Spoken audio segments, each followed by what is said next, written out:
नमस्कार। एक नुआ विषय को लेकिन आम आज आलोचना करवा। आलोचनार जो आम विषय वस्तु रखीचु हूँ सीएम ट्रॉफी। सीएम ट्रॉफी अर्थात ओडिशा राज्य सरकार क्रीड़ा विभाग द्वारा आयोजित प्रतिभा अन्वेषण कार्यक्रम जार पूरा नाम कह मुख्यमंत्री ट्रॉफी। ये मुख्यमंत्री ट्रॉफी गत संस्करण आरंभ होता गत वर्ष से प्रारंभिक पर्यायर केवल फुटबॉल को सामिल कराइला। अंडर 15-16 पिला सामिल होते 6000 ऊर्ध्व पिला थर सामिल होते। एथर मोट 4टी क्रीडारे एथर जो यही प्रतिभा अन्वेषण कार्यक्रम हम जिला स्तर ब्लॉक स्तर पिला आसवे। ता हूँ फुटबॉल, खो खो, कबाडी एवं भलीबॉल। तो यहीटा उभय बालक बालिका वर्ग रे हम एवं एमानक मध्यरु पिलांकु चयन करिक राज्य जो क्रीड़ा छात्रावास अच्छी से मानक बंटन करा जिवो। जहाँ फुटबॉल ले करा जाई सारी 65 जन पिला राज्यर विभिन्न क्रीड़ा छात्रावास रखा जाए। कथा हूँ आम सहित आज आलोचना अच्छा शक्ति प्रसाद नंद। आम आलोचना करवा सीएम ट्रॉफी किभली तृणमूल स्थल जो क्रीड़ा इकोसिस्टम को सुदृढ़ करुच्ची एवं यह केमिति आमको आगो को जातीय अंतर्जातीय खेल सृष्टि करिबारे सहायक से विषय आलोचना करवा। शक्ति बाबू आम आपण को कार्यक्रम को स्वागत जनाऊँ। नमस्कार। आपण ए विषय रे अवगत थिबे निश्चित भाव रे जे क्रीड़ा मंत्री जो आरंभ करिसेंती नुआ संस्करण पई अभियान जे यार पंजीकरण प्रक्रिया चालू रही 4टी क्रीडार सीएम ट्रॉफी पई। तो एथरे बालिका एवं बालिका वर्ग बालक वर्ग रे हबो 4टी क्रीडारे प्राय 32,000 ऊर्ध्व पिला एथरे सामिल होबार कार्यक्रम रही। तेणु एते बड़ अभियान यह किभली आम जो ओडिशा क्रीड़ा को गोटे नुआ दिशा दब बा गोटे जो बूस्ट दब बोली भाबुछन। निश्चय ये जितेबले क्रीड़ा मंत्री किछि दिन तले गणमाध्यम को संबोधित कले सीएम ट्रॉफी विषय घोषणा करके जनइले। गत संस्करण रे मात्र गोटे क्रीड़ा थिला फुटबॉल। तार व्यापक सफलता मध्य हैला। आमे सफलता पाइलु। सेथिरो जहाँ विमल बाबू कहते जे 65 जन पिला चयन करा जाय कि विभिन्न क्रीड़ा छात्रावास रखा गोटे बड़ स्वागत योग्य पदक्षेप। कहीं आमे तृणमूल स्तर जो माने गाँ गहली पुरपल्ली रे जो पिला माने अछंती तांको पाखरे क्रीड़ा प्रतिभा भरपूर होइक अछि किंतु आमे तांको से प्रतिभा माने ठीक लोकों को नजर रे आसुना। अर्थात क्रीड़ा प्रशासक हुंतु बा प्रशिक्षक हुंतु एमानको आडुआले से माने रहि जाउछंती।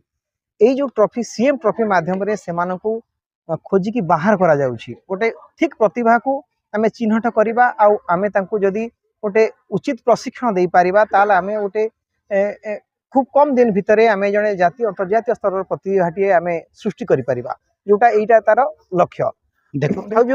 देखो आगो को आमर राज्यगोष्ठी क्रीड़ा भारत आयोजन करिवो 2030 रे एवं ओलंपिक्स 2026 आयोजन नहीं प्रस्तुति चली जे बिडिंग रे जदि आमे विजयी होउछु ताहले ताहा मध्य भारत रे प्रथम थर आयोजित हबो। तेणु ता पूर्व आमर तृणमूल स्तर क्रीड़ा को दृढ़ करिवार अछि एवं प्रतिभा अन्वेषण करी प्रतिभा बाहर करिवार अछि।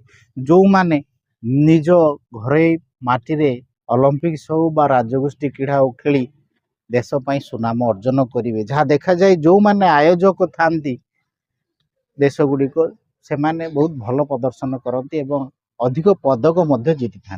तेणु से आधार रे ओडिशा रे एई प्रयास हुए तो देश रे प्रथम होई पारे एई भली कार्यक्रम जे एते संख्यक पिला गोटे प्रतिभा अन्वेषण कार्यक्रम रे सामिल है एवं सेमानकु आनी जो गोटे अत्याधुनिक सब सुविधा सुजोग जोगे दे हॉस्टेल रखा जिबा एवं प्रशिक्षण दिया जिबा एवं ताको जातीय स्तर पर्यंत नहीं जिबा एवं जातीय स्तर केंद्र सरकार तांको अंतर्जातीय स्तर पर्यंत सहायता जोगे देबा ये जो गोटे प्रक्रिया अति उत्तम प्रक्रिया एवं एथिरे केवल उभय जो बालक बालिका सामिल है। तेणु कथा हूँ शक्ति बाबू जे जेतेबेले क्रीडार सचेतनता सृष्टि हो एवं एभली तृणमूल स्थल जेतेबेले प्रतिभा अन्वेषण कार्यक्रम आरंभ हो निश्चित भाव में प्रतिभा बाहरी तेबे आमको आहुरी किछि दिग प्रति दृष्टि देवाक पड़िबो जे केवल निर्दिष्ट ये 4टी क्रीड़ा नुह अन्य जमीती एथलेटिक्स अच्छी जमीती आमे बैडमिंटन अच्छी ये सब क्रीड़ा मध्य आवश्यकता रही जोटा को आमर सक्सेस अधिक इंडिया ଅଛି। इंटरनेशनल लेवल ହଁ ନାଇଁ ଆପଣ ଠିକ କଥା କହିଲେ ଯେ ସିଏମ୍ ଟ୍ରଫି ଯେତେବେଳେ ଆରମ୍ଭ ହେଇଥିଲା କେବଳ ଗୋଟିଏ କ୍ରୀଡ଼ାକୁ ନେଇକି ଫୁଟବଲକୁ ନେଇଯାଇଥିଲା।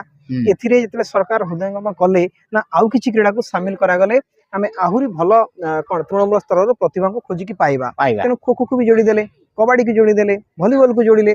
ତେଣୁ ଏଥର ଆଉ 3ଟି କ୍ରୀଡ଼ା ଆଧାରେ ଯୋଡ଼ି ହେଲା। ତ ନିଶ୍ଚିନ୍ତ ଭାବରେ ଯେତେବେଳେ ଏଇ କ୍ରୀଡ଼ା ଯେତେବେଳେ କୁମ୍ଭଟି ସରିଯିବ, ଯେତେବେଳେ ସିଏମ୍ ଟ୍ରଫି ସରିଯିବ, ଆପଣ ଦେଖିବେ ଏଥର 65 ଫୁଟବଲ ବାହାରିଥିଲେ ଖେଳାଳି ବାହାରିଥିଲେ, ଏଥର ଦେଖିବେ ପୁଣି 300 ଖେଳାଳି ବାହାରିଛନ୍ତି। ପୁଣି ଆରଥରକୁ ଯେତେବେଳେ ପୁଣି ଏଇ ଯେତେବେଳେ ସିଏମ୍ ଟ୍ରଫି ଆରମ୍ଭ ହେବ, ନିଶ୍ଚୟ ଆମ ରାଜ୍ୟ ସରକାର ଚିନ୍ତା କରିବେ ଯେ ଆଉ ଯୋଉ କ୍ରୀଡ଼ା ସବୁ ଅଛି ଆମେ ଧୀରେ ଧୀରେ ଏ କ୍ରୀଡ଼ା ସହିତ ସିଏମ୍ ଟ୍ରଫିରେ ଆମେ ଆଉ କିଛି କ୍ରୀଡ଼ାକୁ ସାମିଲ କରିବା।